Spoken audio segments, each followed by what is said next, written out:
Hello student, मैं उमेश। स्वागत है आपका एक नए लेक्चर में। और आज की जो ये क्लास रहने वाली है आपके थर्ड सेमेस्टर के बच्चों के लिए रहने वाली है। और थर्ड सेमेस्टर में आज हम लोग स्टार्ट करने जा रहे हैं आपका यूनिट नंबर फर्स्ट फिजिक्स के अंदर। यूनिट फर्स्ट का लेक्चर नंबर फर्स्ट है।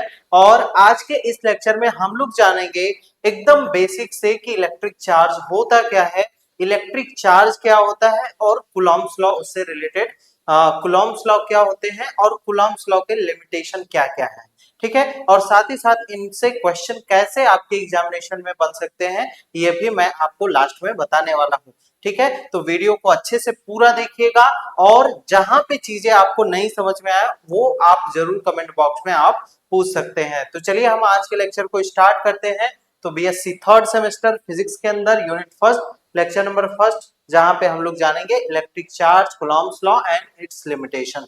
ठीक है, तो बच्चों अगर आपको जैसे मैं आज का क्लास लेने वाला हूं, अगर इसी प्रकार से आपको भी एक एक टॉपिक वाइज लेक्चर को पढ़ना है तो आप लोग हमारे बैचेस के साथ जुड़ सकते हैं। बैचेस के बारे में आगे मैं क्लास के बीच में आपको बताने वाला हूं। ठीक है, तो वहां पे आप लोग देख लीजिएगा कैसे बैच में ज्वाइन होना है, कैसे टॉपिक वाइज सिलेबस वाइज आप पढ़ सकते हैं सभी सब्जेक्ट को। वहां पे मैं आपको पूरी जानकारी दूंगा। चलिए हम लोग लेक्चर को स्टार्ट करते हैं।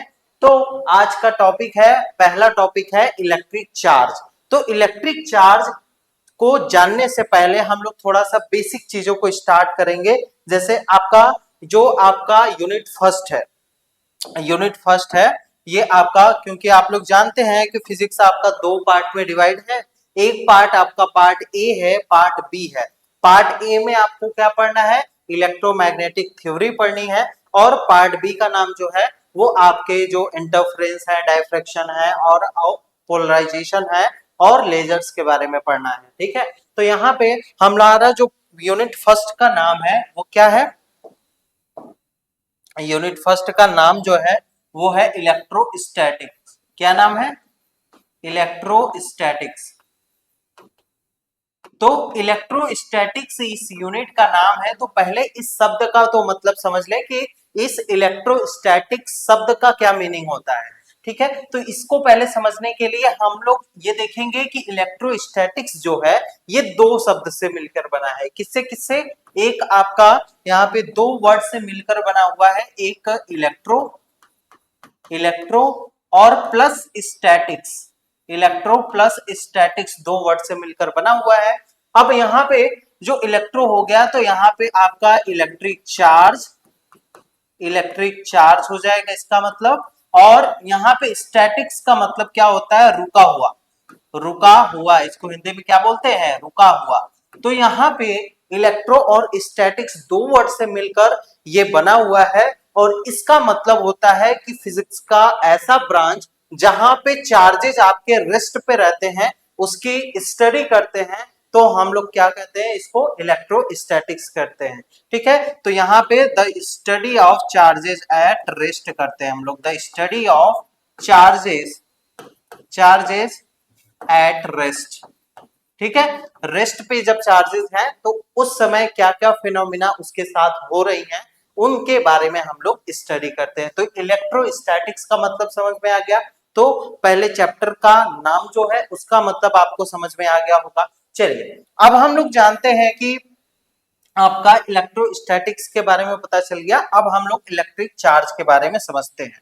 ठीक है, तो इलेक्ट्रिक चार्ज के बारे में हम लोग यहाँ पे देख सकते हैं कि इलेक्ट्रिक चार्ज आपका क्या होता है। पहले इसका नॉर्मली हम लोग डेफिनेशन देख लेते हैं। तो यहाँ पे लिखा गया है कि इलेक्ट्रिक चार्ज क्या होता है, इलेक्ट्रिक चार्ज एक इंट्रिंसिक प्रॉपर्टी होता है किसका, एलिमेंट्री पार्टिकल्स का, जिससे कि वो किसी दूसरे वेरियस ऑब्जेक्ट्स पे फोर्स को एक्सर्ट करता है। ठीक है, तो यही डिफिनेशन में लिखा गया है, देखो, it is an intrinsic property of elementary particle of matter which gives rise electric force between various objects। ठीक है, तो ये आपका इलेक्ट्रिक चार्ज के बारे में यहाँ पे डेफिनेशन है। अब इलेक्ट्रिक चार्ज को समझने से पहले इसके डेफिनेशन को और अच्छे से क्लियरली इस जो वर्ड्स इसके डेफिनेशन में लिखे गए हैं इसको क्लियरली समझने से पहले हम लोग देख लेते हैं थोड़ा सा कि इलेक्ट्रिक चार्ज के बारे में हमारे साइंटिस्ट कैसे या पुराने दिनों में कैसे लोगों ने सोचना स्टार्ट किया। ठीक है, तो इलेक्ट्रिक चार्ज के बारे में सोचना कब से आपका स्टार्ट हुआ, जब आपकी फ्रिक्शनल इलेक्ट्रिसिटी आई। ठीक है, तो फ्रिक्शनल इलेक्ट्रिसिटी यहाँ पे बात करते हैं तो मैं दो एग्जांपल दूंगा। जैसे मान लो कि अगर आप किसी बैलून को अपने ड्राई हेयर पे रब करते हो तो वहां पे क्या होता है, उस बैलून पे चार्ज आ जाता है, जिससे वो क्या करता है, हमारे बालों को अट्रैक्ट करने की कोशिश करता है। ठीक है, ये आपका एक्सपेरिमेंट जो है वो आप करके भी देख सकते हो। और एक और एग्जांपल, जब हम लोग क्या करते हैं, जब एक सिल्क क्लॉथ को किस पे रब करते हैं, एक ग्लास रॉड पे रब करते हैं, तो क्या होता है, ग्लास रॉड जो होता है उस पे पॉजिटिव चार्ज और सिल्क क्लॉथ पे नेगेटिव चार्ज आपका एक्वायर हो जाता है। ठीक है, तो ये चार्जेस जो है वो आपके डेवलप हो जा रहे थे और उनकी वजह से हम लोग एक फोर्स एक्सपीरियंस कर रहे थे। जैसे हमने अपने जब हम लोग क्लासेस में पढ़ते थे तो हमने क्या होगा, अपने पेन को रब करते थे अपने बालों पे और हम लोग क्या करते थे, छोटे छोटे पीसेस जो होते हैं पेपर को, उसको अट्रैक्ट कर पाते थे। तो वो किसकी वजह से हो रहा है, वो आपकी फ्रिक्शनल इलेक्ट्रिसिटी की वजह से हो रहा है। ठीक है, तो यहां से आपके साइंटिस्ट जो थे उन्होंने इलेक्ट्रिक चार्ज के बारे में, मतलब यहाँ पे कोई चीज आपकी क्या हो रही है, कुछ चार्ज को एक्वायर कर रही है, वहां से सोचना स्टार्ट किया और फिर आगे जाके पता चला इलेक्ट्रिक चार्ज आपका क्या होता है, एक इंट्रिंसिक प्रॉपर्टी होता है किसका, एलिमेंट्री पार्टिकल्स का, जो कि फोर्स को एक्सर्ट करता है वेरियस ऑब्जेक्ट्स पे। ठीक है, तो इलेक्ट्रिक चार्ज बच्चों किसके द्वारा यहाँ पे बताया गया था, यहाँ पे बेंजामिन फ्रैंकलिन ये साइंटिस्ट का नाम है। अगर आपसे कोई पूछते कि यहाँ पे चार्ज के फाउंडर कौन है इलेक्ट्रिक चार्ज के, तो यहाँ पे आप बताइएगा बेंजामिन फ्रैंकलिन। ठीक है, तो बेंजामिन फ्रैंकलिन ने इलेक्ट्रिक चार्ज को यहाँ पे एक्सप्लेन किया था।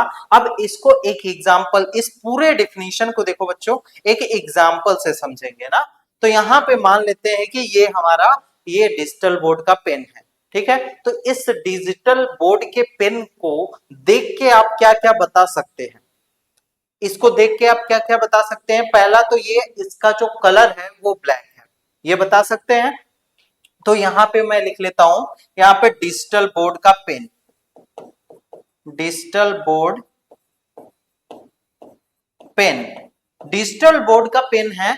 और यहां पे हमने पहली जो इसकी खासियत हमने देखी वो क्या है कि इसका जो कलर है वो ब्लैक है। ठीक है, सेकंड आप क्या कह सकते हो कि ये जो आपका पेन बना हुआ है वो किस मटेरियल का बना हुआ है, तो यहाँ पे आप इसका मटेरियल भी बता सकते हो। क्या बता सकते हो, इसका मटेरियल भी। एकदम ध्यान से सुनना, बहुत अच्छे से आपको इलेक्ट्रिक चार्ज का पूरा अच्छे से फील आएगा कि क्या इलेक्ट्रिक चार्ज क्या होता है, कभी याद करने की जरूरत नहीं पड़ेगी इसके डेफिनेशन को। ठीक है, तो मटेरियल इसका क्या है, प्लास्टिक है। इसी तरीके से हम लोग कह सकते हैं कि इसका कुछ वेट है या इसका कुछ मास होगा। ठीक है, तो मास आपका इसका कुछ मान लो कि यहाँ पे 20 ग्राम का इसका मास भी है। ठीक है, तो यहाँ पे ये दोनों जो कॉलम बन रहा है, यहाँ पे आप क्या लिख रहे हो, यहाँ पे इस साइड आपका यहाँ पे क्या लिख रहे हो, यहाँ पे आपका क्या है, ये प्रॉपर्टीज है, इन पेन की क्या है, प्रॉपर्टीज है। और ये जो आपका प्रॉपर्टीज है और ये वाला साइड आपको क्या बता रहा है, उसी प्रॉपर्टीज के वैल्यू को बता रहा है।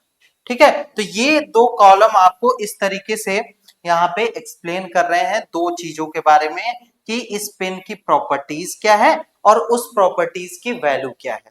ठीक है, तो इसी प्रकार से हमारे हमारे एलिमेंट्री पार्टिकल्स होते हैं। ठीक है, एलिमेंट्री पार्टिकल्स के बारे में मैं थोड़ा सा बता देता हूं। एलिमेंट्री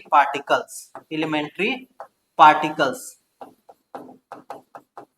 ठीक है, एलिमेंट्री पार्टिकल्स का मतलब इतने छोटे पार्टिकल्स जिनका फर्दर उसके अंदर और कोई पार्टिकल्स नहीं हो सकते हैं। ठीक है, जैसे आपका इलेक्ट्रॉन हो गया,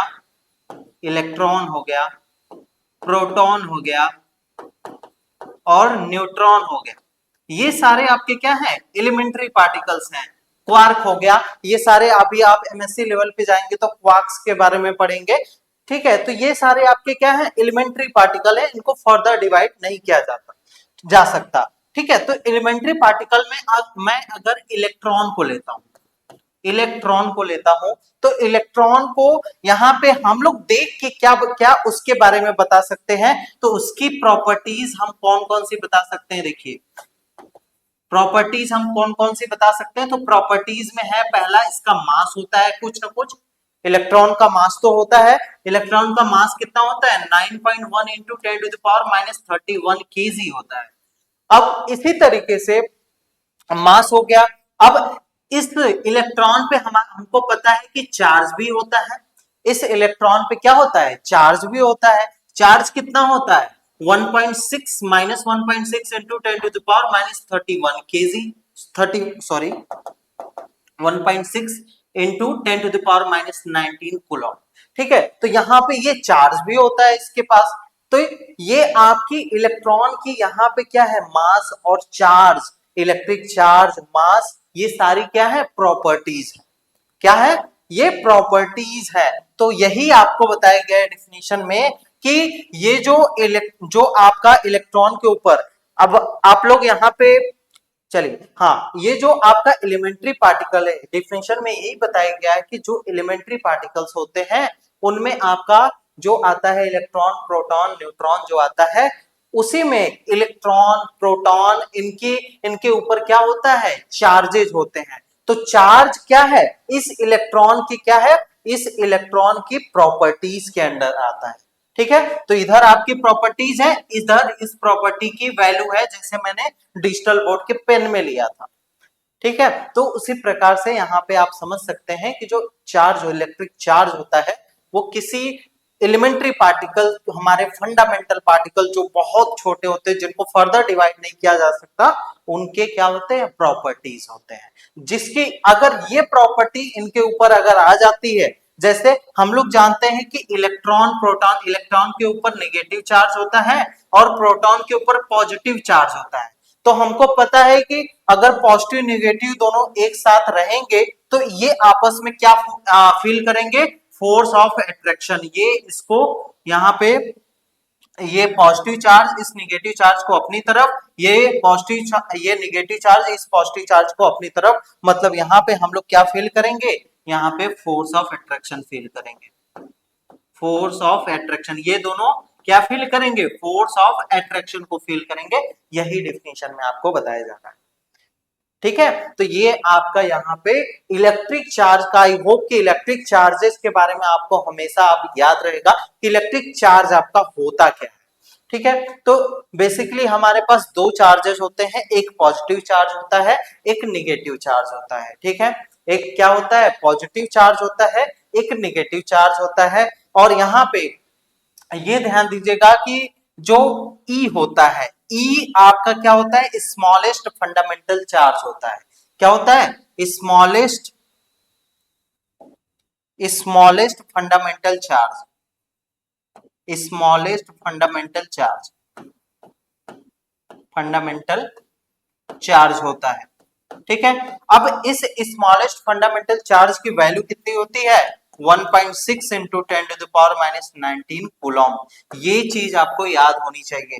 अब देखो, अगर हम लोग इलेक्ट्रॉन के ऊपर देखें तो -1 का चार्ज होता है। कितना चार्ज होता है इलेक्ट्रॉन के ऊपर, मैं इधर ब्रैकेट में लिख दे रहा हूं, इलेक्ट्रॉन के ऊपर कितना चार्ज होता है, -1 का होता है। तो अगर -1 की वैल्यू, अगर ई की वैल्यू हमको पता है तो यहाँ पे रख दे तो कितना हो जाएगा, -1.6 इंटू 10⁻⁹। ठीक है, तो ये आपको चीजें याद होनी चाहिए, छोटी छोटी चीजें। अब ये चीजें आप क्लास 12 से ऑलरेडी पढ़ के आ रहे हैं, लेकिन मैंने सोचा कि आपको जो भी चीजें बताई जाए बिल्कुल बेसिक से बताया जाए, जहां से आपने पढ़ना स्टार्ट किया था वहां से चीजों को बताया जाए, तो तब आपको जो बीएससी में पढ़ने का एक अच्छा, मतलब आपको बीएससी में पढ़ने का क्या आएगा, मजा आएगा। ठीक है, तो इस तरीके से इलेक्ट्रिक चार्ज को हम लोग डिफाइन कर सकते हैं। अब आप लोग इलेक्ट्रिक चार्ज को, it is an intrinsic, intrinsic का मतलब क्या होता है, इंट्रिंसिक प्रॉपर्टी का मतलब होता है आंतरिक गुण होता है, आंतरिक गुण। ठीक है, आंतरिक गुण किसका? एलिमेंट्री पार्टिकल ऑफ मैटर का, which gives rise electric force between various objects. ठीक है, तो अब आइए इलेक्ट्रिक चार्ज के बारे में कुछ प्रॉपर्टीज हैं, मतलब इसका एसआई यूनिट क्या होता है चार्ज का?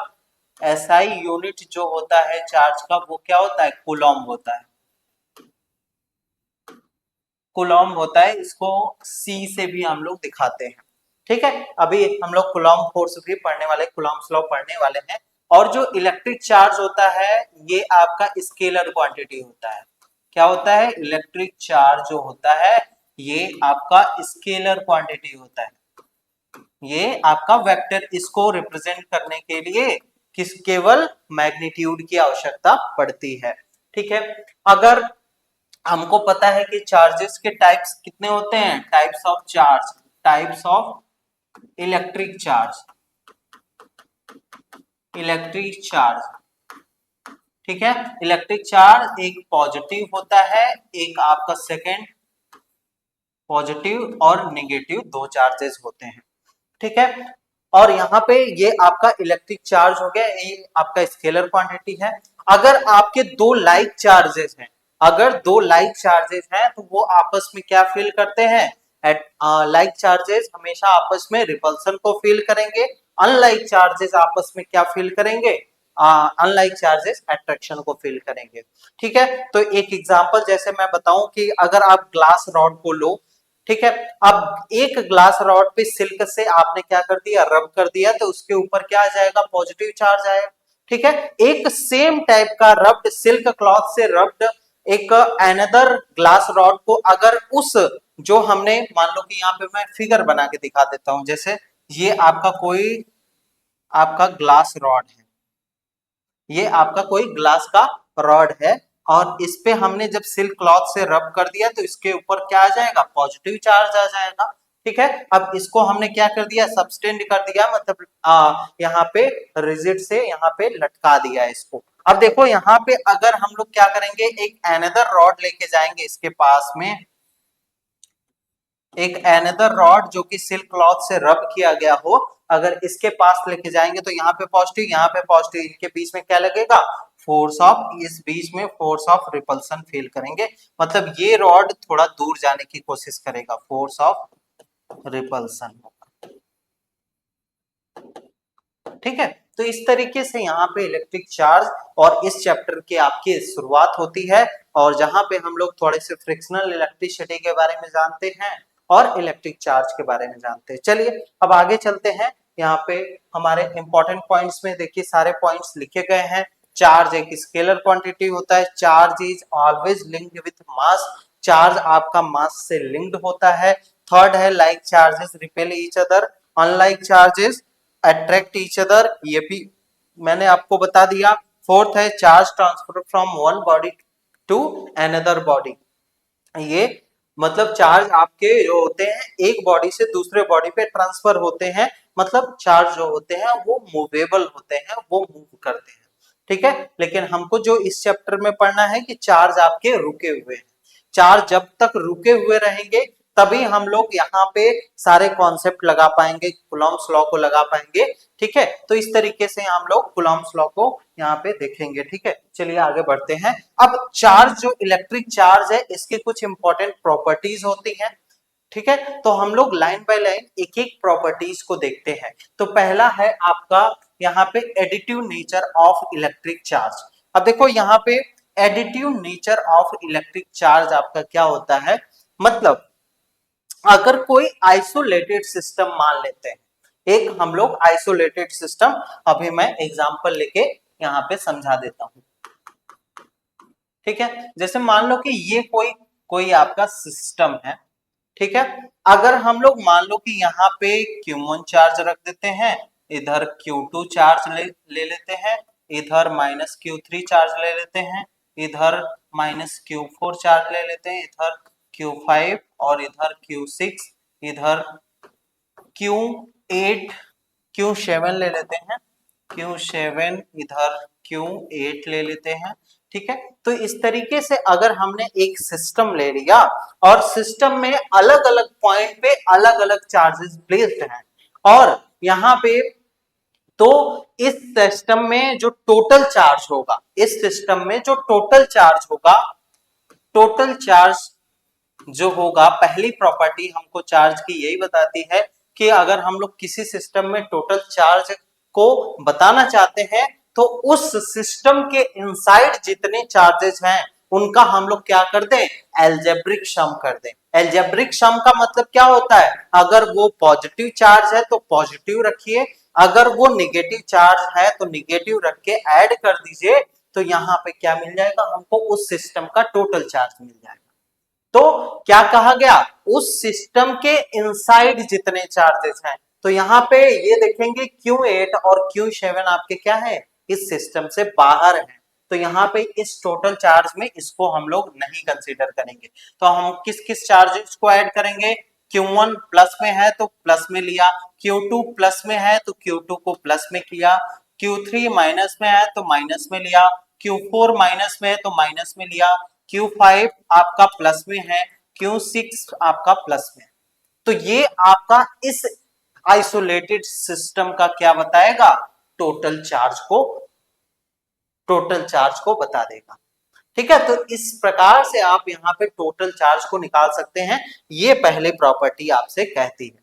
ठीक है, तो यहाँ आप डिफिनेशन भी देख सकते हैं, mass electric charge also like scalar quantity, the total charge of an body, जो टोटल चार्ज होता है किसी बॉडी का इज एल्जेब्रिक सम, ये क्या होता है, एल्जेब्रिक सम होता है। या इसका डिफिनेशन आप कैसे लिख सकते हैं, it means that the total charge of the system is algebraic sum of all the individual charges. यहाँ पे क्या बोल रहा है, एल्जेब्रिक सम का मतलब क्या है कि अगर वो प्लस है तो प्लस लेना है, माइनस है तो माइनस लेना है, of all individual charges located at different point inside the system. ठीक है, तो समझ में आ गया बच्चों। If then system contains charges Q1 Q2, अगर n चार्जेस उस सिस्टम में है तो देन हमारा फॉर्मूला क्या बन जाएगा, टोटल चार्ज का, Q इक्वल टू, अगर n चार्जेस है और सारे चार्जेस प्लस में है तो यहाँ पे हमारा ये फॉर्मूला बन जाएगा, अगर कोई नेगेटिव होगा तो नेगेटिव रख देंगे। तो यही आपका क्या होता है, पहली प्रॉपर्टी होती है चार्ज की। अब देखो, अब ये इस चीज का यूज कहाँ पे होगा, आपका इसका यूज कब होगा, जब आप लोग किसके बारे में पढ़े, मान लो कि आपको एग्जामिनेशन में क्वेश्चन आ गया और वहां पे लॉन्ग में पूछ दिया है कि आप एक्सप्लेन करिए इलेक्ट्रिक चार्ज को, तो इलेक्ट्रिक चार्ज के साथ साथ और भी कुछ क्वेश्चन दे दिया है और इलेक्ट्रिक चार्ज के बारे में पूछ रहा है, लॉन्ग में पूछा है, तो वहां पे आपको क्या एक्सप्लेन करना पड़ेगा, पहले इलेक्ट्रिक चार्ज के बारे में आप बताइए, उनको डिफिनीशन लिखिएगा जो मैंने लिखवाया, उसके बाद उसकी एसआई यूनिट बताइए, स्केलर क्वांटिटी होता है, ई की वैल्यू 1.6 इंटू 10⁻⁹ होती है। फिर उसके बाद इंपॉर्टेंट प्रॉपर्टीज इसके लिख दीजिए, इंपॉर्टेंट प्रॉपर्टीज में ये पहले प्रॉपर्टीज आप यहाँ पे आसानी से लिख सकते हैं। ठीक है, तो इस तरीके से आपको एग्जामिनेशन में, अब देखिए जो जो आप लेक्चर अगर आप हमारा देखेंगे उसमें आपको ये भी पता चलेगा कि एग्जामिनेशन में आपको क्वेश्चंस को कैसे लिखना है। ठीक है, तो इस तरीके से, और हाँ इसी तरीके से अगर आपको वीडियोस, अगर यहाँ तक वीडियो अच्छी लग रही है तो आप इस चैनल को जरूर सब्सक्राइब करिएगा, और अगर इस वीडियो से रिलेटेड कोई भी आपका सजेशन हो तो इस वीडियो के कमेंट बॉक्स में जरूर आप लोग बताइएगा। ठीक है, जिससे हम लोग क्या करेंगे, अपने वीडियो को और इम्प्रूव करने वाले हैं। ठीक है, तो बच्चों जल्दी जल्दी आप लोग सब्सक्राइब कर लीजिए और हमारे चैनल के साथ जुड़ जाइए, इसी प्रकार से हर एक सब्जेक्ट की आपको वीडियोस मिलती रहेंगी ना। चलिए, सेकंड प्रॉपर्टी है, ये आपकी second property but most important है, ये सेकंड नंबर पे है लेकिन most, BSc point of view से ये वाली प्रॉपर्टी आपकी मोस्ट इंपॉर्टेंट है। ठीक है, तो ये प्रॉपर्टी आपसे क्या कहता है, हम लोग जानते हैं कि ई जो होता है, ई आपका क्या होता है, ई के बारे में अभी बताया ना कि क्या होता है, smallest independent fundamental, smallest independently charge होता है, या बेसिक क्वांटम ऑफ चार्ज होता है। हम लोग चार्जेस को हमेशा ई के ही रिस्पेक्ट में दिखा सकते हैं। ठीक है, इंटीग्रल मल्टीपल ऑफ ई के रूप में दिखा सकते हैं, यही ये प्रॉपर्टी हमको बताता है। तो इस प्रॉपर्टी में देखिए, इसका डिफिनेशन देखिए, पहले डिफिनेशन देखिए तो एक एक वर्ड को मैं समझाऊंगा। Electric charge occur in discrete amount instead of continuous amount is called the quantization of charge। क्या बोल रहा है, इलेक्ट्रिक चार्ज जो होता है वो आपका ऑकर होता है या प्रेजेंट होता है डिस्क्रीट अमाउंट में, ना ही कॉन्टिन्यूअस अमाउंट में, और इसी को हम लोग क्वांटाइजेशन ऑफ चार्ज कहते हैं। ठीक है, अब दो वर्ड यहां पे निकल के आए हैं, एक डिस्क्रीट और एक आपका क्या निकल के आया है, कॉन्टिन्यूअस। डिस्क्रीट और कॉन्टिन्यूअस, ठीक है, दो वर्ड आपके निकल के आए हैं।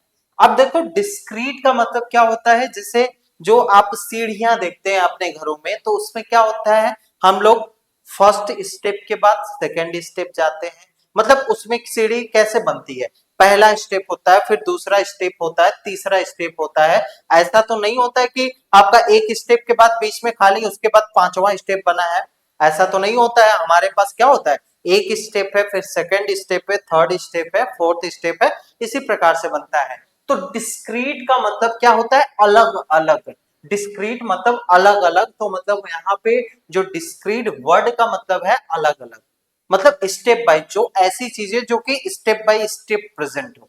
जैसे मैं बात करूं नंबर्स की, ठीक है, तो अगर 1 है तो 1 के बाद 2 आए, 3 आए, 4 आए, तो ये आपका क्या हो जाएगा, डिस्क्रीट मैनर। अब वहीं पे अगर मैं कॉन्टिन्यूअस की बात करूं, कॉन्टिन्यूअस की बात करूं, जैसे आपके घरों में क्या होता है, स्लोप होता है ना, जो सीढ़ियां घरों के बाहर होती, स्लोप इस प्रकार से हम लोग अपने बाइक को निकालने के लिए लगाते हैं, तो वो क्या है, वो एक कॉन्टिन्यूटी को दिखाता है।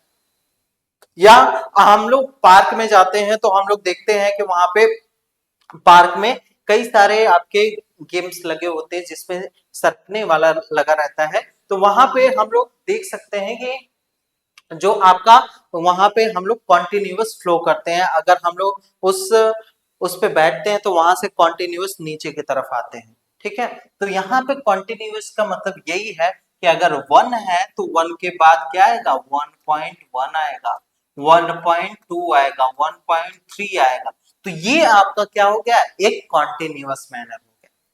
ठीक है, तो इस तरीके से कॉन्टिन्यूअस, डिस्क्रीट, तो आपके जो चार्जेस होते हैं वो कॉन्टिन्यूअस अमाउंट में ना होकर किस अमाउंट में प्रेजेंट होते हैं, डिस्क्रीट अमाउंट में प्रेजेंट होते हैं। ठीक है, डिस्क्रीट का वर्ड, डिस्क्रीट का मतलब समझ में आया ना, डिस्क्रीट का मतलब 1 है तो 2 है, 3 है, 4 है, इस प्रकार से। ठीक है, अब इसको एक और तरीके से सेकंड, इसको सेकंड डिफिनेशन में लिखेगा और ये आपका पूरा क्वांटाइजेशन ऑफ चार्ज आपका कंप्लीट हो जाएगा। जो इलेक्ट्रिक चार्ज होता है वो ऑलवेज एग्जिस्ट करता है in the integral multiple of fundamental charge. Fundamental charge क्या है, ई है हमारा, ई की वैल्यू हम लोग जानते हैं 1.602। यहाँ पे इसको मैं इरेज करके फिर से लिख देता हूं ना, तो हम लोग जानते हैं जो यहाँ पे 10 टू द पावर क्या होता है, 19 होता है।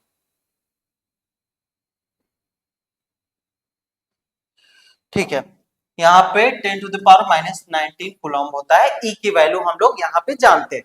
तो यहाँ पे जब भी चार्ज प्रेजेंट होगा वो इंटीग्रल मल्टीपल में प्रेजेंट होगा, मतलब 1e है, 2e है, 3e है, 4e है, dot dot dot plus n e है। इसी तरीके से -1e है, -2e है, -3e है और -4e है, डॉट डॉट डॉट -n।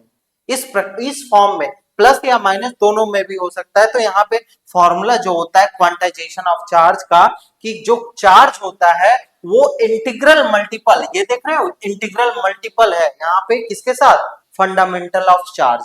जो फंडामेंटल चार्ज होता है ई, उसका मल्टीपल के रूप में प्रेजेंट होता है। ठीक है, तो यहाँ पे n की वैल्यू जो होती है 0 हो सकती है, +-1 हो सकती है, +-2 हो सकती है, +-3 हो सकती है। अब इसका एक एग्जांपल देता हूं, देखो एकदम क्लियर हो जाएगा आपको। तो यहाँ पे एक एग्जांपल मैं समझाता हूं। जैसे मान लो कि आपको बताना है कि कोई चार्ज एग्जिस्ट कर रहा है कि नहीं कर रहा है, इसको आप कैसे बताओगे। देखो यहाँ पे हमारा फॉर्मूला है Q = NE। अगर मान लो कि कोई चार्ज हमको दिया गया है, जो Q की वैल्यू है वो आपकी क्या है, 3.2 into 10 to the power -19 coulomb दिया गया। अब हमको चेक करना है कि ये चार्ज एग्जिस्ट करता है कि नहीं करता है। तो कैसे हम लोग बताएंगे, हम लोग क्या करेंगे, इस Q की वैल्यू यहाँ पे रख देंगे, E की वैल्यू हमको पता है 1.6 इंटू 10⁻⁻19 कूलम, तो यहाँ पे N की वैल्यू हम लोग बता सकते हैं ना, तो N की वैल्यू क्या हो जाएगी, यहाँ से ये फॉर्मूला अगर N की वैल्यू में निकालू तो क्या हो जाएगा, Q बाई E के बराबर हो जाएगा। तो Q बाई E करते हैं, N अगर करेंगे तो Q बाई E जो होगा वो कितना हो जाएगा, 3.2 इंटू 10⁻⁻19 अपॉन 1.6 इंटू 10⁻⁻19। अब इसको अगर हम लोग सॉल्व करेंगे तो देखेंगे ये आपका 16 टू जा आपका यहाँ पे 1.6 को यहाँ पे 3.2 2 बार में जाएगा, तो यहाँ पे 2 आ जाएगा और ये पूरा कैंसिल आउट हो गया, तो यहाँ पे n की वैल्यू क्या आ गई, 2। तो मतलब 2 आई, तो ये क्या है, एक क्या है, डिस्क्रीट अमाउंट है। ऐसा तो नहीं है कि ये पॉइंट वाला अमाउंट है, कॉन्टिन्यूअस को रिप्रेजेंट कर रहा है, ये स्टेप 1 होगा फिर 2 है, तो यहाँ पे 2 आपका होता है n की वैल्यू में, n की वैल्यू ±2 हो सकती है, तो यहाँ पे आपका ये चार्ज एग्जिस्ट करेगा। अच्छा मैं एक क्वेश्चन दूं जहां पे ये चार्ज एग्जिस्ट ना करे, तो अगर मैं Q की वैल्यू क्या दूं, Q की वैल्यू अगर मैं 2.4 इंटू 10⁻⁻19 देता हूं, अगर इस क्वेश्चन को आप लोग सॉल्व करेंगे तो देखिए क्या आएगा, तो अगर मैं n की वैल्यू निकालूं तो क्या हो जाएगा, हमको क्या पता करना है कि ये चार्ज एग्जिस्ट करता है या नहीं, तो यहाँ पे देखिए क्या करेंगे, Q की वैल्यू रखेंगे 2.4 इंटू 10⁻⁻19 अपॉन 1.6 इंटू 10⁻⁻19। अभी इसको हम लोग सॉल्व करेंगे, देखिए ये वाला इससे कैंसिल आउट हो गया, अब इसको सॉल्व करेंगे तो कितना हो जाएगा, यहाँ पे 3 हो जाएगा और 3/2 हो जाएगा, 3/2 मतलब 0.5 आएगा, मतलब यहाँ पे 1.5 आएगा, ठीक है, मतलब यहाँ पे जो n की वैल्यू आई वो कितनी आई, 1.5 आई, मतलब ये एक डिस्क्रीट अमाउंट, जो n की वैल्यू है या तो 1 होनी चाहिए थी, या तो +-1 0 होनी चाहिए थी, या +-1 या +-2 होनी चाहिए थी, लेकिन ये क्या आया, 1.5 आया, मतलब ये चार्ज कभी एग्जिस्ट नहीं कर सकता, नॉट एग्जिस्ट, ठीक है, ये चार्ज आपका कभी एग्जिस्ट नहीं करेगा, ठीक है। तो इस तरीके से हम लोग यहाँ पे इलेक्ट्रिक चार्ज के इस प्रॉपर्टी को समझते हैं, ये प्रॉपर्टी आपका बहुत मोस्ट इंपॉर्टेंट है, आपके एग्जामिनेशन में वेरी शॉर्ट में ये क्वेश्चन आ सकता है, वेरी शॉर्ट में पूछ देगा कि what do you mean by quantization of electric charge, ठीक है। तो इस तरीके से यहाँ पे आप लोग को आंसर कर देना है, क्या करना है, इसका डेफिनेशन लिख देना, ये वाला फॉर्मूला दिखाना यहाँ पे, फिर उसके बाद एक एग्जांपल दे देना यहाँ पे इस तरीके से, ठीक है। आगे बढ़ते हैं, थर्ड प्रॉपर्टी है, थर्ड प्रॉपर्टी यहाँ पे बहुत इजी प्रॉपर्टी है, conservation of charge. Conservation of charge आपसे क्या कहता है, कंजर्वेशन ऑफ चार्ज आपसे कहता है कि charge neither be created nor be destroyed but it can be transferred from one body to another body, ठीक है, ये आपका पहला है। और सेकंड, द टोटल चार्ज, किसी भी आइसोलेटेड सिस्टम का, किसी भी आइसोलेटेड सिस्टम का जो टोटल चार्ज रहता है, जो इनिशियल स्टेज में उसके पास जितना चार्ज रहेगा उतना ही उसके पास चार्ज फाइनल स्टेज में भी रहेगा। तो इसको मैं एक एग्जांपल से, इस पॉइंट को एक एग्जांपल से समझा देता हूं, जैसे मान लो NaCl है, NaCl हमको पता है कि Na+ और Cl- में ब्रेक होता है, ठीक है, ये एक इलेक्ट्रोलाइट सॉल्यूशन होता है ना। तो यहाँ पे देख रहे हैं कि यहाँ पे स्टार्टिंग में इसके पास चार्ज कितना था, यहाँ पे बताओ, इसके पास कोई भी चार्ज नहीं था, 0 चार्ज था। अब यहाँ पे इसके पास कितना चार्ज है, +1, इसके ऊपर कितना है, -1, इसको सॉल्व करेंगे तो 0 नहीं आएगा, आएगा ही। तो यहाँ पे यही इस लाइन का मतलब है कि total charge of an isolated system remains constant, हमेशा ये कांस्टेंट रहेगा, ठीक है। और सेकंड है, charge neither be created nor be destroyed but it can be transferred from one body to another body, ठीक है। और ये आपका जो चार्ज कंजर्वेशन ऑफ चार्ज है, ये आपका यूनिवर्सल लॉ है, ये हमेशा आपका अप्लाई होता है, ठीक है। किसी बैटरी से आप मान लो कि यहाँ पे कुछ चार्ज निकाले, किसी बैटरी, मतलब वहां पे तो चार्जेस मूव का कंडीशन आ जाएगा ना, बैटरी अगर चार्जेस आपके मूव करते हैं तो करंट आपका बन जाता है, ठीक है। तो अगर किसी बैटरी से मान लो I1 करंट जा रही है, तो उसको वापस से आपका I1 ही करंट प्रोवाइड करना होगा, ठीक है, मतलब यहाँ पे एक तरीके से आप समझ सकते हैं कि जब आपका पॉजिटिव चार्ज या इलेक्ट्रॉन मूव करते हैं तो यहाँ आपका क्या बनता है, इलेक्ट्रॉन मूव करते हैं तो आपका करंट बनता है। छोड़ो उसके कॉन्सेप्ट के बारे में, छोड़ो। कंजर्वेशन ऑफ चार्ज का मतलब सिंपल सा दो फॉर्मूला है, दो पॉइंट्स है। एक है कि टोटल चार्ज आपका किसी सिस्टम का हमेशा कांस्टेंट रहेगा, और सेकंड है चार्ज को हम लोग क्रिएट नहीं कर सकते। ये आपका ग्लोबल फिनोमिना है, total charge of A entire universe remains constant. ठीक है, चलिए आगे बढ़ते हैं, है ना। तो यही था बच्चों, यहाँ तक आई होप कि आपको वीडियो अच्छा लग रहा होगा। अगर आपको वीडियो अच्छा लग रहा है तो ये आपका देखिए बहुत अगर आपको आपको फर्स्ट एंड थर्ड सेमेस्टर के बच्चे जो हैं, अगर उनको क्या करना है, अपने जो भी उनके सब्जेक्ट्स हैं कॉम्बिनेशन में, उनको क्या करना है, सिलेबस पॉइंट बाय पॉइंट जितना आपका सिलेबस है, चाहते हैं कि एक एक सिलेबस पॉइंट वाइज आपको कवर करवाया जाए। तो उसके लिए हमारा एक एप्लीकेशन है डीएनएस एजुकेयर, जिसको आप प्ले स्टोर से डाउनलोड कर सकते हैं। इस पे सर्च करेंगे डीएनएस एजुकेयर, आपको एप्लीकेशन मिल जाएगा, डाउनलोड करिए। इस एप्लीकेशन पे फर्स्ट एंड थर्ड सेमेस्टर की नवोदय बैच में क्लासेस स्टार्ट हो चुकी हैं। अगर आप बीएससी मैथमेटिक्स के स्टूडेंट्स हैं, BSc biology, BSc agriculture, BCom के स्टूडेंट हैं, तो आप लोग यहाँ पे इस प्लेटफॉर्म से आराम से पढ़ सकते हैं। ठीक है, तो इस बैच को कैसे ज्वाइन करना है, आपको केवल 1250 रुपीज का वन टाइम पेमेंट करना है। 1250 रुपीज के वन टाइम पेमेंट से आप अगर मान ले बीएससी मैथमेटिक्स के स्टूडेंट है, तो जो भी सब्जेक्ट होगा, फिजिक्स, केमिस्ट्री, मैथ, स्टैट्स, जो भी आपके कॉम्बिनेशन में सब्जेक्ट होंगे, वो सारे सब्जेक्ट इस वन टाइम पेमेंट में, वो सारे सब्जेक्ट के पूरे यूनिट आपको पढ़ाए जाएंगे।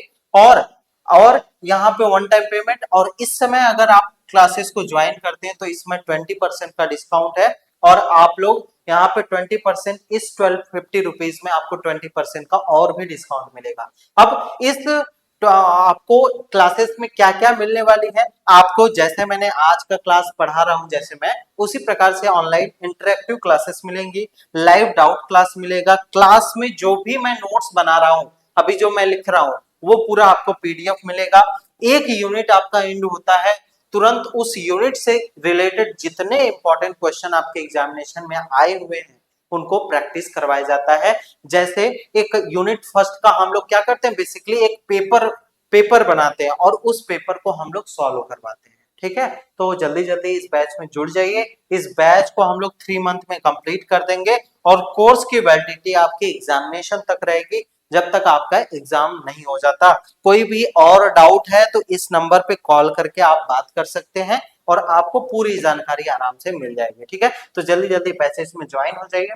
ठीक है, तो यहाँ पे हाँ, ये टॉपिक स्टार्ट करने से पहले बच्चों ये मैं बता दूं कि अगर आपको ये जो इस क्लास का अगर आपको पीडीएफ अगर आपको चाहिए, तो इस क्लास का भी पीडीएफ आपको फ्री में प्रोवाइड किया जा रहा है हमारे डीएनएस एजुकेयर एप्लीकेशन पे। तो एप्लीकेशन डाउनलोड करिए, उसमें फ्री स्टडी मटेरियल का एक सेक्शन है, वहां पे आपको इस क्लास का पूरा फ्री में नोट्स मिल जाएगा। ठीक है बच्चों, तो जल्दी जल्दी आप लोग ज्वाइन हो जाइए। चलिए अब आ जाते हैं अपने टॉपिक पे, ध्यान दीजिए। कुलॉम्स लॉ क्या होता है, कुलॉम्स लॉ बहुत इंपॉर्टेंट है। कुलॉम्स लॉ के बारे में, कुलॉम्स का जो पूरा नाम था वो क्या था, Charles Augustine Coulomb, Augustine Coulomb. ठीक है, इन्होंने क्या किया, लॉ बनाया किसके लिए, दो स्टेशनरी चार्जेस के लिए। दो स्टेशनरी चार्जेस के बीच में फोर्स आपका कैसे काम करता है, इसके बारे में इन्होंने एक लॉ बनाया। तो अगर मान लेते कि दो, एक Q1 चार्ज है, स्टेशनरी चार्ज का मतलब रुके हुए चार्जेस। ठीक है, दो चार्जेस है, उनके बीच का अगर डिस्टेंस R है, तो यहाँ पे इन चार्जेस पे जो टोटल फोर्स लग रहा होगा, फोर्स ऑफ रिपल्सन या फोर्स ऑफ अट्रैक्शन, अगर अनलाइक चार्जेस होंगे तो फोर्स ऑफ अट्रैक्शन लगेगा। तो जो इनके बीच में फोर्स लग रहा होगा वो कैसे होगा, यहाँ पे जो फोर्स होगा वो डायरेक्टली प्रोपोर्शनल होगा magnitude of Q1 and Q2 के।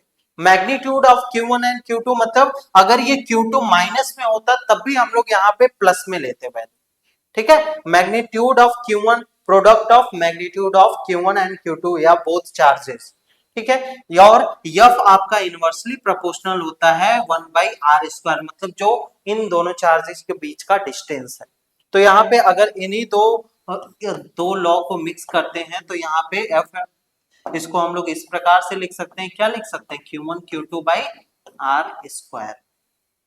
और यहाँ पे अगर मैं इस प्रोपोर्शनैलिटी को हटाऊं तो हमारे पास एक कांस्टेंट K आता है, Q1 Q2/r²। यही आपका क्या होता है, कूलॉम्स लॉ होता है। ठीक है, क्लास 12th में आपने बिल्कुल अच्छे से पढ़ा होगा, बहुत इंपॉर्टेंट था ये वाला टॉपिक। तो यहाँ पे देखिए इसको कैसे लिखना है, द फोर्स ऑफ अट्रैक्शन और repulsion between two stationary charges. पहला है directly proportional to the product of magnitude of two charges, second है inversely proportional to the square of distance between them. ठीक है, तो इस तरीके से मैंने फॉर्मूला एक बना दिया, ये आपका फोर्स का फॉर्मूला यहाँ पे आई होप कि समझ में आ गया होगा। अब बात करते हैं, अगर इस लाइन पे हमको बताना है कि मान लो कि जो Q1 है वो Q2 पे किधर की तरफ फोर्स लगाना है, तो इस फोर्स की जो डायरेक्शन होगी हमेशा जिस लाइन में ये दोनों चार्जेस प्रेजेंट है उसी लाइन में ये फोर्स लगाएगा। अब देखो ये दोनों लाइक चार्जेस है, मतलब पॉजिटिव चार्जेस है, तो इनके बीच में रिपल्सन लगेगा तो फोर्स का डायरेक्शन जो होगा वो इस Q2 से आउटवर्ड की तरफ होगा, मतलब रिपल्स करने की कोशिश करेगा। ठीक है, और Q2 के टर्म में बात करें तो इसको ये Q1 को इधर भेजना चाहेगा, तो मतलब यहाँ पे जो फोर्स का डायरेक्शन होगा, फोर्स का डायरेक्शन अगर बताना है तो वो along the line joining the two charges, दो लाइन जहां पे ज्वाइन हो रही जिस लाइन पे, उसी लाइन के अलोंग आपका ये फोर्स वर्क करेगा। बहुत इंपॉर्टेंट लाइन है ये वाली, this force act along the line joining the two charges. समझ में आ गया, कूलॉम्स लॉ अच्छे से आपने पढ़ा भी होगा, यहाँ पे मैंने बता दिया। अब बात करते हैं के बारे में थोड़ा, के आपका क्या होता है, के को हम लोग क्या बोलते हैं, डाई इलेक्ट्रिक कांस्टेंट बोलते हैं, डाई इलेक्ट्रिक कांस्टेंट। और ये के की वैल्यू क्या होती है, हर एक मीडियम में अलग अलग होती है ना। तो के आपका का फॉर्मूला होता है 1/4πε0, और इसकी जो इस पूरी टर्म की जो वैल्यू होती है 9 × 10⁹ न्यूटन मीटर स्क्वायर पर कूलम्ब स्क्वायर। ठीक है, तो ये आपका के का वैल्यू होता है, ये आपको याद होना चाहिए। अगर आपको मान लो दो चार्जेस, यहाँ पे 4 माइक्रोकूलम, यहाँ पे 6 माइक्रोकूलम का चार्ज अगर आपको दे दिया जाए और इनके बीच का डिस्टेंस 10 सेंटीमीटर दे दिया जाए, तो आपको यहाँ पे इस क्वेश्चन को कैसे करना है, मान लो दो चार्जेस, अगर एक क्वेश्चन मैं ले लूं यहाँ पे, अगर मान लो Q1 की वैल्यू 4 माइक्रोकूलम दिया गया है और Q2 की वैल्यू 6 माइक्रोकूलम दिया गया है।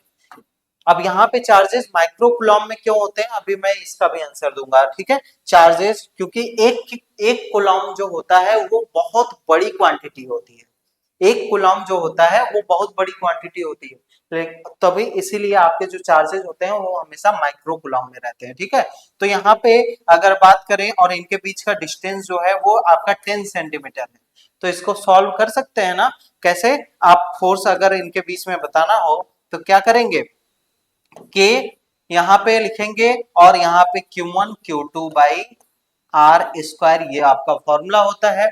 के की वैल्यू जो होती है वो हमने अभी बताया कि 9 × 10⁹ के बराबर होती है।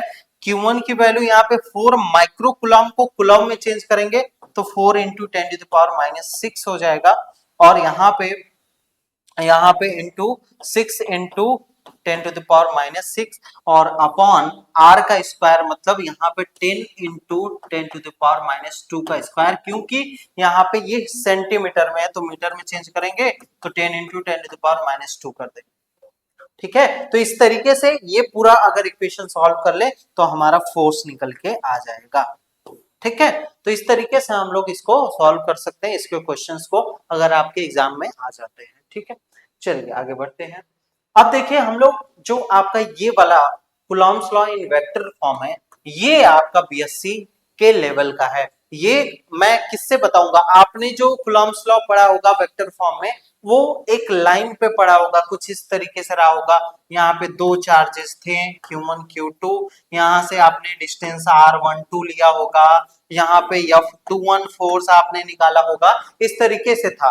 लेकिन यहाँ पे हम लोग को पूरा वेक्टर का यूज करके यहाँ पे इसको बताना है, मतलब हम लोग पोजीशन वेक्टर का यूज करेंगे, डिस्प्लेसमेंट वेक्टर का यूज करेंगे, ये पूरा चीज हम लोग यूज करके कूलॉम्स लॉ का वेक्टर फॉर्म पढ़ने वाले हैं। ठीक है, तो देखो कैसे इसको हम लोग प्रूफ कर सकते हैं या वेक्टर फॉर्म में कैसे इसको दिखा सकते हैं।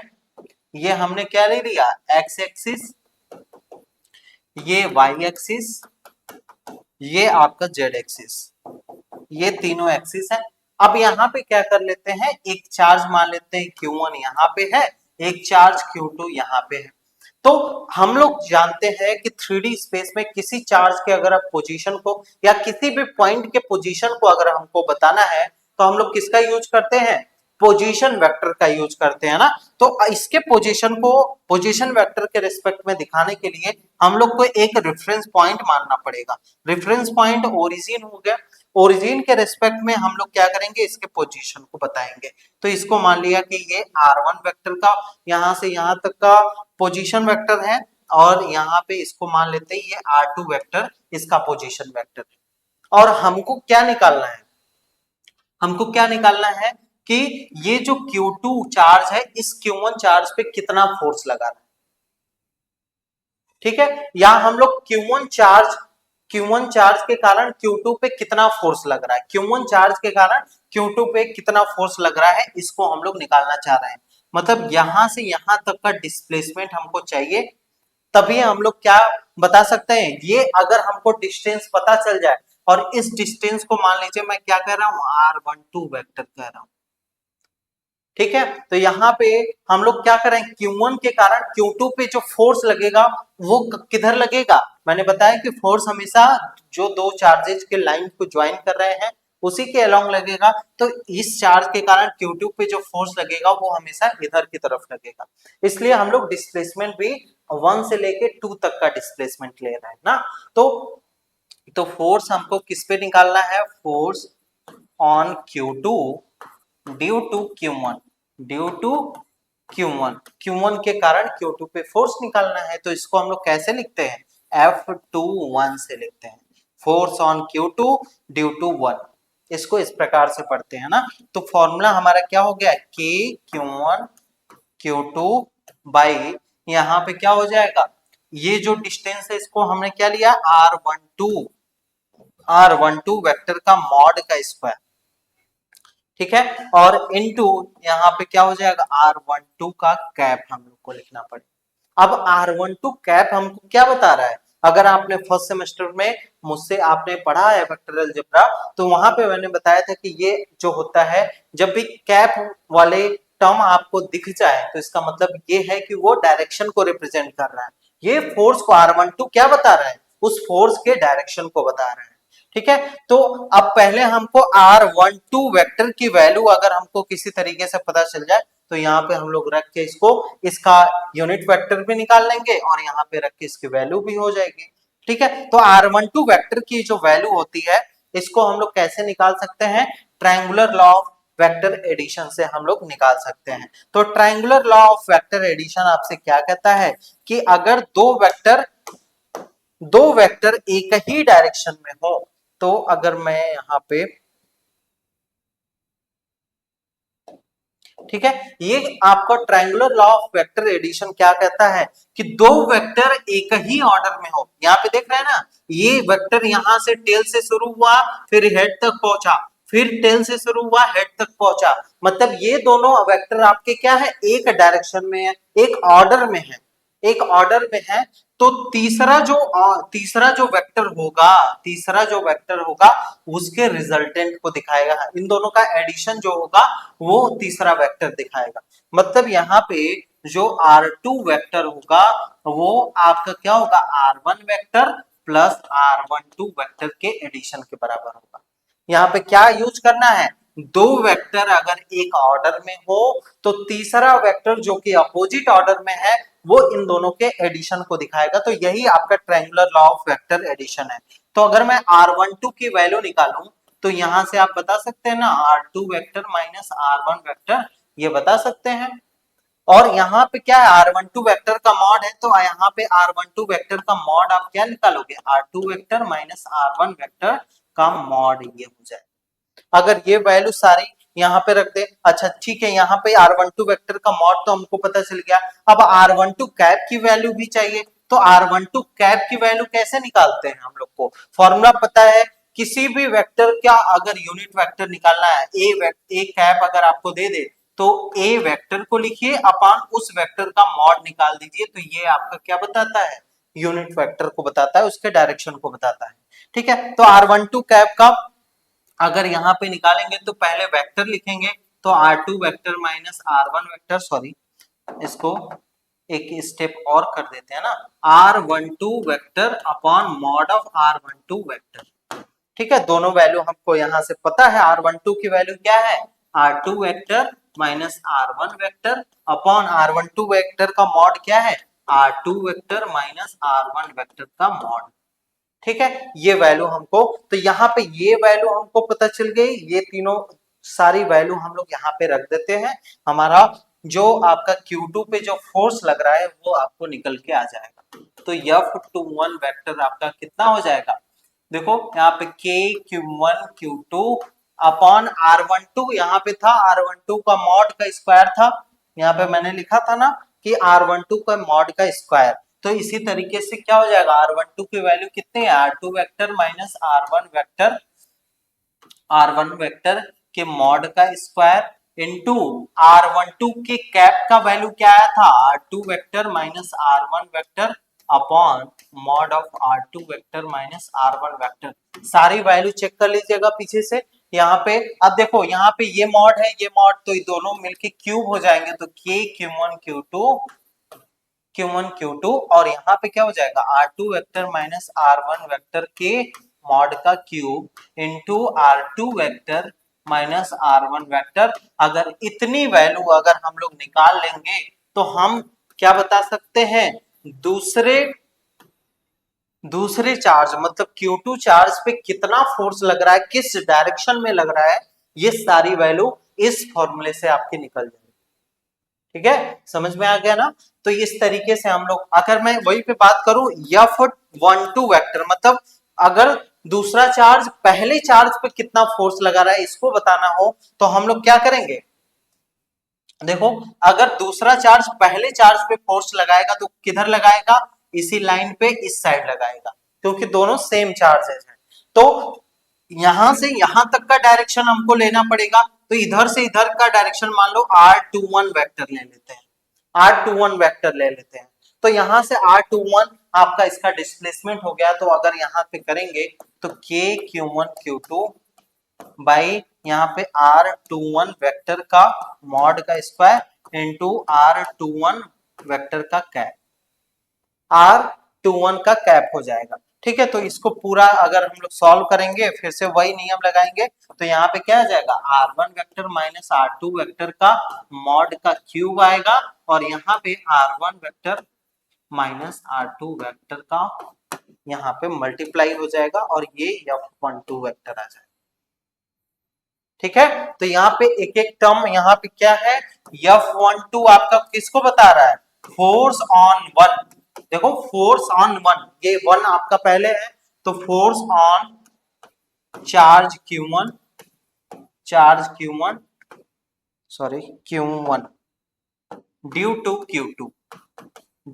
Q2। इसी तरीके से यहाँ पे F21 को अगर मैं पूछूं तो क्या बताओगे, फोर्स ऑन चार्ज Q2, यहाँ पे force on charge Q2 due to Q1। ठीक है, इसी तरीके से अगर मैं R12 आपका यहाँ पे पूछूं तो R12 क्या है, डिस्प्लेसमेंट है, किधर की तरफ, Q1 चार्ज से Q2 चार्ज के बीच का क्या है, आपका डिस्प्लेसमेंट है। इसी तरीके से R21 आपका क्या है, यहाँ पे सारे टर्म्स आपको, तो इसी को हम लोग क्या बोलते हैं, यहाँ पे वेक्टर फॉर्म बोलते हैं, किसका, Coulomb's law in vector form. अब यही चीज आपने क्लास 12th में भी पढ़ा होगा, लेकिन वेक्टर से आपका कैसे ये निकल के आता है, ये चीजें वहां पे नहीं बताई जाती। ठीक है, तो इस तरीके से यहाँ पे Coulomb's law in vector form, I hope कि आपको क्लियर हो गया होगा। अब इससे क्वेश्चन कैसे आपके एग्जामिनेशन में आते हैं, अभी तक यहाँ तक अगर चीजें आपको अच्छे से समझ में आ रही हैं बच्चों, तो जरूर कमेंट बॉक्स में लिख के बताइएगा क्लास कैसा लगा आपको, और अगर कोई डाउट है तो सजेशन है हमारे लिए तो जरूर बताइएगा, और वीडियो को लाइक जरूर करिएगा, ठीक है। और जो भी दोस्त हैं आपके पढ़ने वाले, आपके सहपाठी हैं, क्लासमेट्स हैं, उनको जरूर इस वीडियो को शेयर करिएगा। चलिए आगे बढ़ते हैं। अब हम लोग देख लेते हैं limitation of Coulomb's law.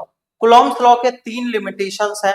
Coulomb's law किसके लिए एप्लीकेबल होगा? केवल पॉइंट चार्ज के लिए एप्लीकेबल होता है, ठीक है। अगर कोई कहीं पे पॉइंट चार्ज है, बहुत छोटा सा चार्ज है, तो उसके लिए एप्लीकेबल होता है। सेकेंड आपका क्या हो जाएगा, ये किसके लिए एप्लीकेबल होता है? ये जो आपका न्यूक्लियस की स्टेबिलिटी होती है उसको एक्सप्लेन नहीं कर पाता है, ठीक है। ये सेकेंड आपका क्या होता है, इसमें 3 पॉइंट है। देखो पहला पॉइंट है कि ये पॉइंट चार्ज के लिए होता है। सेकेंड है कि ये न्यूक्लियस न्यूक्लियस हम लोग जानते हैं एटम के अंदर क्या होता है, न्यूक्लियस होता है।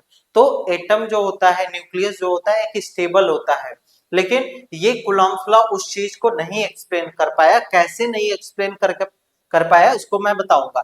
थर्ड पॉइंट है कि ये कूलॉम्स लॉ किसके लिए एप्लीकेबल है? जब आपके चार्जेस रेस्ट पे हैं, ठीक है। जब ये चार्जेस आपके रेस्ट पे होंगे तभी ये कूलॉम्स लॉ वाला फोर्स हम लोग यूज करेंगे, नहीं तो हमारा फोर्स कई सारे अनदर फोर्स आपके यहाँ पे निकल के आ जाएंगे, ठीक है।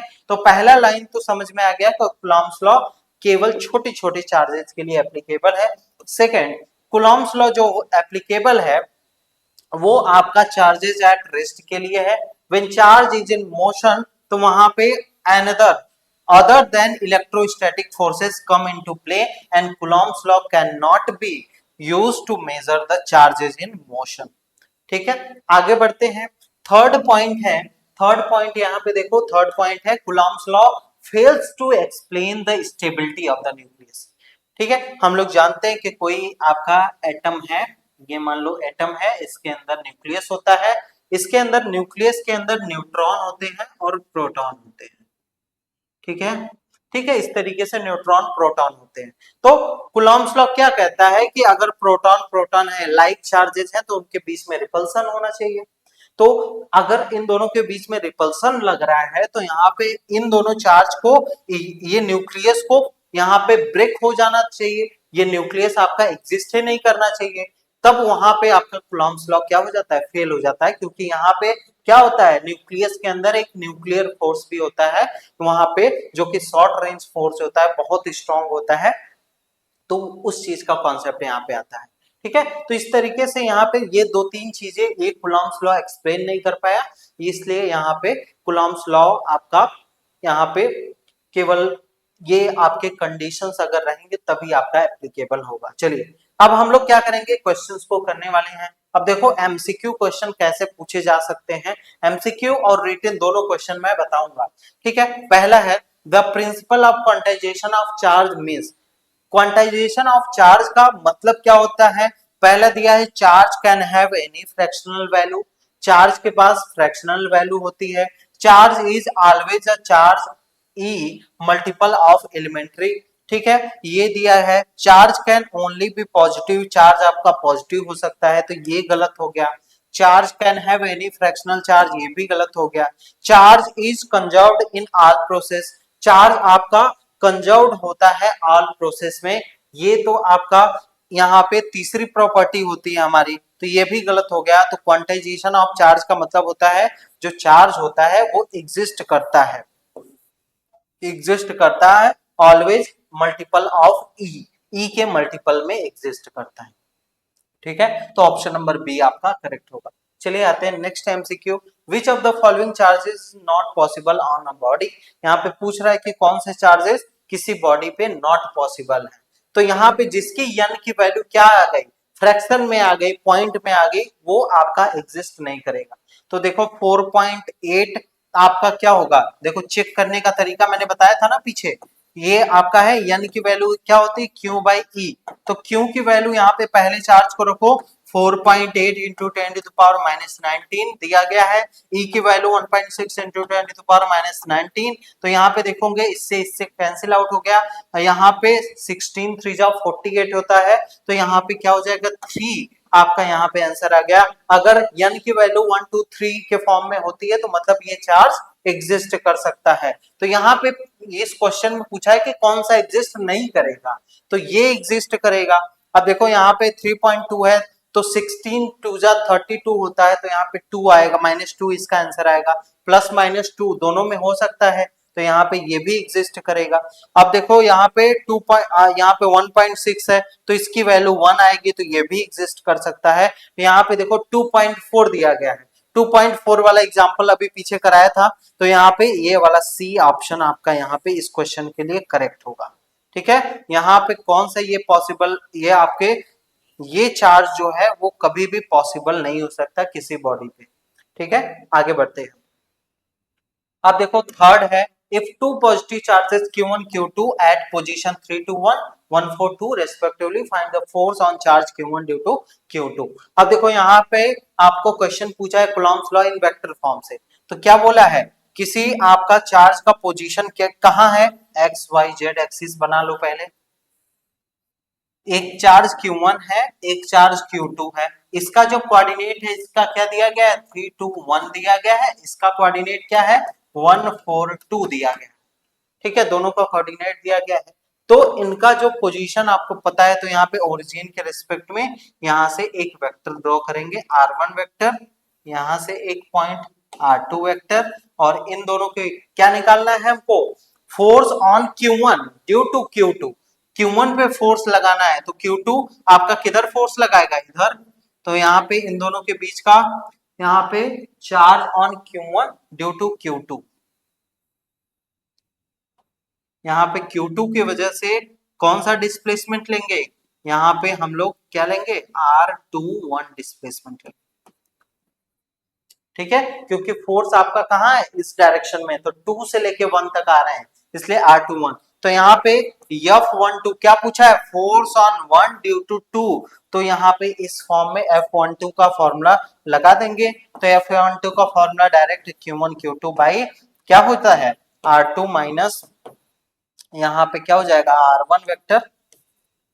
ठीक है, यही फॉर्मूला मैंने पीछे बताया ना, इसका क्यूब, और यहाँ पे क्या हो जाएगा, R1 R2 माइनस R1।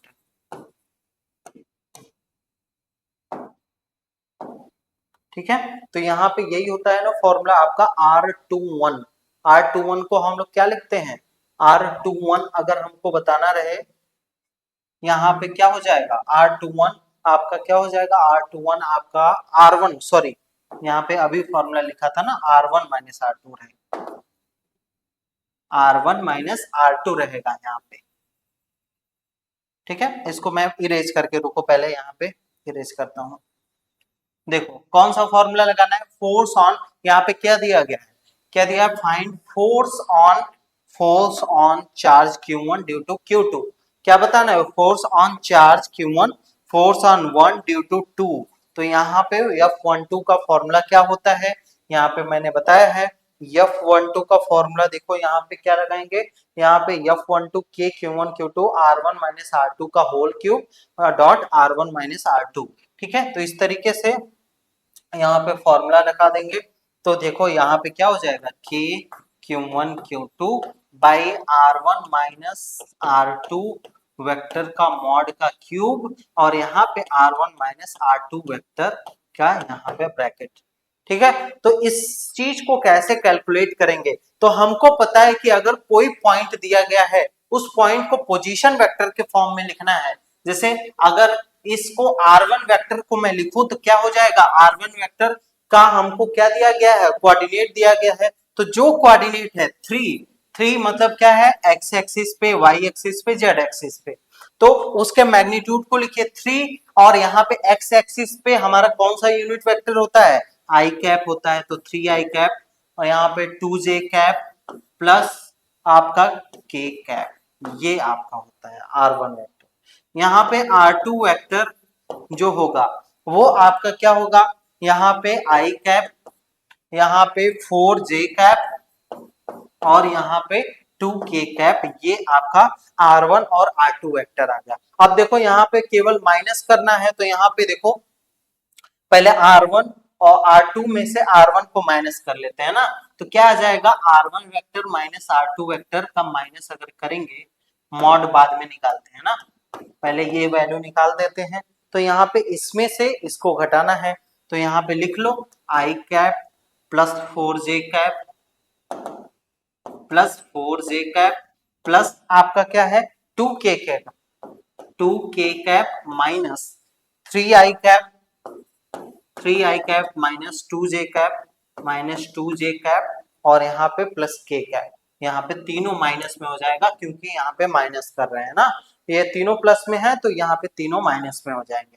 अब देखो माइनस करेंगे तो कितना हो जाएगा, माइनस 2i कैप हो जाएगा क्योंकि 3i में से ये i वाला पार्ट घट जाएगा, फिर इससे माइनस होगा तो कितना बचेगा प्लस 2j कैप, इससे माइनस होगा तो कितना हो जाएगा यहाँ पे प्लस k कैप। ठीक है, तो ये आपका R1 माइनस R2 आ गया। अब R1 माइनस R2 आ गया, अब इसका मॉड हमको कैलकुलेट करना है, तो कैसे मॉड कैलकुलेट करेंगे इसको देखो। तो R1 माइनस R2 वेक्टर का मॉड हमको निकालना है। मॉड निकालने का तरीका जो होता है, I के पास जो वेक्टर है उसका स्क्वायर करो, 2 का मतलब माइनस 2 का स्क्वायर प्लस यहाँ पे कितना है 2 है तो 2 का स्क्वायर, ये सारा कुछ आप लोग पढ़े हैं फर्स्ट सेमेस्टर में। ठीक है, यहाँ पे k कैप का मतलब क्या है, यहाँ इसके पास कौन सा है 1 है तो 1 का स्क्वायर, तो सॉल्व करो कितना आ जाएगा 4 4 प्लस 1 मतलब अंडर रूट 9 मतलब 3 आ जाएगा। ठीक है, तो यहाँ पे R1 माइनस R2 वेक्टर जो आ गया वो आपका इसका मॉड जो आया 3 आया, तो यहाँ पे फॉर्मूला हमारा F12 निकालना है ना, F12 जो हमारा निकल के आएगा वो कितना निकल के आएगा F12 आपका कितना निकल के आ जाएगा K Q1 Q2। अब देखो यहाँ पे मॉड का क्यूब था, तो यहाँ पे मॉड का क्यूब R1 माइनस R2 के मॉड का क्यूब है, तो यहाँ पे R1 माइनस R2 के मॉड का क्यूब है, मतलब यहाँ पे मॉड जो आया है 3 है तो 3 का क्यूब हो जाएगा, और यहाँ पे जो माइनस के वैल्यू है minus 2i cap plus 2j plus k, यहाँ पे वैल्यू रख दिया। ठीक है, तो ये पूरी वैल्यू आपकी निकल के आ जाएगी। आई होप कि यहाँ तक चीजें अच्छे से समझ में आ गई। अगर यहाँ पे आपको Q1 और Q2 की वैल्यू अगर क्वेश्चन में दिया रहेगा तो यहाँ पे रख देंगे, K की वैल्यू हमको ऑलरेडी पता होती है 9 इंटू 10⁹ और यहाँ पे रख के हम लोग यहाँ पे फोर्स को कैलकुलेट कर सकते हैं। ठीक है, तो यही था क्वेश्चन, यही आपके क्वेश्चन इस प्रकार से पूछे जा सकते हैं। तो बच्चों यहाँ पे भी मैं लास्ट में भी एक बार बता दे रहा हूँ, ठीक है, आप लोग बैचेस में जल्दी नॉर्थ बैच में ज्वाइन हो जाइए। 1 टाइम पेमेंट करना है, 20% का डिस्काउंट भी है इस समय, जो भी BSc mathematics, BSc biology, BSc agriculture, BCom के स्टूडेंट हैं। ठीक है, इस समय 20% का डिस्काउंट, जल्दी जल्दी ज्वाइन हो जाइए। और हाँ, लास्ट में ये वीडियो का अगर आपको पीडीएफ डाउनलोड करना है तो हमारे डीएनएस एजुकेयर एप्लीकेशन को डाउनलोड करिएगा। उस एप्लीकेशन पे फ्री स्टडी मटेरियल का सेक्शन है, वहां पे जाके इस वीडियो का जो फ्री में पीडीएफ है आप डाउनलोड कर सकते हैं। ठीक है, तो यही था आज के क्लास में, और ये वीडियो कैसा लगा कमेंट बॉक्स में जरूर बताइएगा। मिलते हैं नेक्स्ट क्लास में, थैंक यू।